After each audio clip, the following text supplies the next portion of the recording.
जय माता की। और एक बहुत समस्या का निवारण जो इन दोनों बच्चों ने पूछा है, दरअसल इनके पास एक केस आया है, मैं आप सब लोगों को बता दूं। ठीक है, केस है बहुत जटिल, थोड़ा सा जटिल ये है केस कि एक बच्चा है जो इनके सानिध्य में आया, उसकी शादी हुई है। ठीक है, शादी हुई है और अभी शादी हुई है, काफी अच्छा खासा पैसा लगाया है और काफी अच्छा खासा पैसा इन्होंने भी लगाया है। जो बात है, उस बिटिया के माँ बाप ने तो लगाया ही है, लेकिन इन्होंने भी लगाया है। आजकल आपको पता है कि शादी ऐसे नहीं होती। ठीक है, तो शादी में अच्छा खासा पैसा लगा, सब चीज है।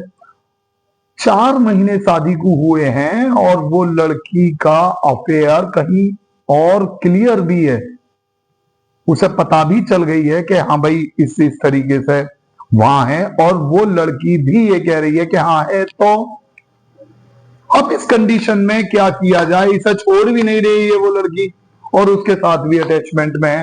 अब ऐसी समस्याएं शायद आप सब लोग कई सारे ऐसे हैं जो फेस कर रहे होंगे, या ऐसी समस्या हो कि जहां पे इस तरीके की बात हो लेकिन क्लियर ना हो। यानी कि मुख्य पॉइंट ये है, दो नाजायज संबंध जब किसी के बीच में आए तब ये प्रयोग करें। प्रयोग क्या है, बहुत गजब का प्रयोग बता रहा हूं और अमोघ है।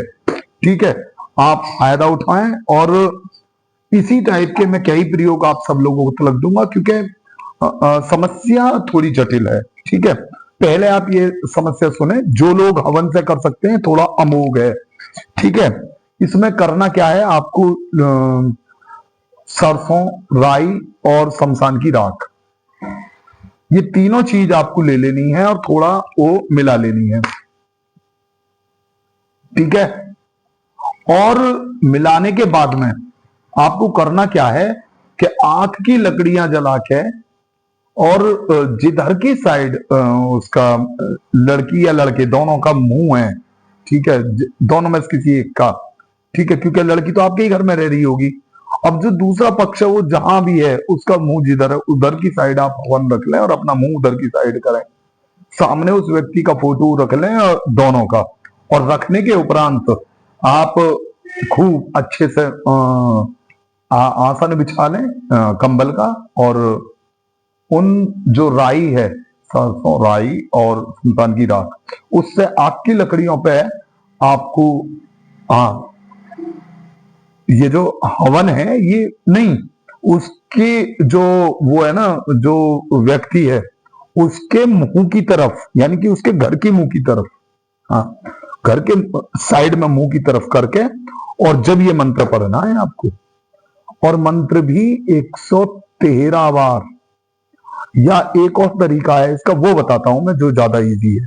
ठीक है, एक वो ले लें इस तरीके से, जो भी वो सामग्री है, राई, सरसों और शमशान की राख, वो ले लें और 13 बार एक ही बार में, यानी कि जैसे आपने एक वो ले रखी है, पहले 13 बार मंत्र पढ़े। आई समझ में, मंत्र कैसा पढ़ना है, जरा सरसों तेरा राई, पाट की माटी मसान की छाई, पलट मारूं कर्स तलवार। कस तलवार एक जगह, एक चीज होती है, पलट कर मारूं कस तलवार, अमुख न देखे अमुख का द्वार। अमुख न देखे, यहां अमुख की जगह जहां पे वो दोनों हैं, दोनों व्यक्ति जिन दोनों में आपको अनबन करानी है, उनका नाम इस तरीके से लेना है कि उनका नाम और उसकी मां का नाम, फिर आगे करना है कि अमुक न देखे, फिर उसमें उसकी मां का नाम और उसका नाम जो दूसरा है, अमुक न देखे अमुक का द्वार, मेरी भक्ति गुरु की शक्ति, फुरो मंत्र ईश्वरो शक्ति कह के, और 13 बार यही मंत्र एक बार में 13 बार बोलना है, और फिर वो छोड़ना है। इसी तरीके से 13 बार, एक बार बोलने पे 13 आहुति देनी है। एक तरीका तो ये है, एक तरीका तो ये है कि आप इस तरीके से करें, केवल 13 आहुति देनी पड़ेंगी।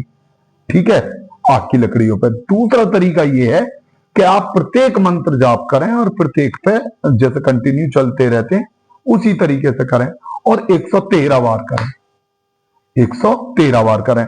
लेकिन यदि आप मुझसे ये पूछेंगे कि गुरुजी इनमें से किस पे पावरफुल प्रक्रिया है, तो पावरफुल प्रक्रिया ये है कि आप ये लें, हाथ में सामग्री लें, जरा सरसों तेरा राई पाट की माटी मसान की छाई, पलट मारूं कस तलवार, अमुक न देखे अमुक का द्वार, मेरी शक्ति मेरी भक्ति, फ्रो मंत्र ईश्वर शक्ति कह के 13 बार और इस तरीके से छोड़ दें।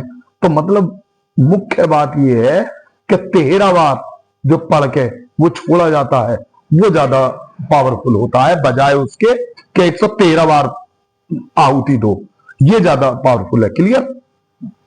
तो ये जब ये हो जाए तो करने के उपरांत वो जो सामग्री है उसे आप रख लें और रखने के उपरांत वो थोड़ा सा उसमें से वो जो भस्म है वो लें और जहां वो दोनों बैठा उठी करते हो थोड़ा थोड़ा वहां छोड़ दें। ये दावा है, ये दावा है साहब कि यदि उन व्यक्तियों में दोनों में लड़ाई अनबन ना हो जाए तो आप ये चैनल जिसने भी फॉलो कर रखा है अनफॉलो करके चले जाना, सब्सक्राइब बटन बिल्कुल बंद कर देना, आप बिल्कुल कोई वीडियो मत देखना, नीचे डिस्क्रिप्शन में आप कमेंट बॉक्स में खूब जो करना है कर देना। लेकिन ये मेरा दावा है कि जिसने ये मंत्र करा है आज तक फायदा उठाया है। ठीक है? कभी इसका कोई भी दुष्परिणाम या कभी ऐसा नहीं हुआ कि किसी ने करा है और इसका प्रयोग सफल ना हुआ हो। लेकिन करो। दूसरा, इसे करना कृष्ण पक्ष के मंगलवार, लास्ट जो मंगलवार पड़े उसमें करना है, ये बात पक्की है। ठीक है? और करने के उपरांत आप ये समझेंगे कि क्या पावरफुल मंत्र गुरुजी ने दे दिया जिसकी कि कहीं कोई व्याख्या नहीं। करें, लाभ उठाएं। जय माता।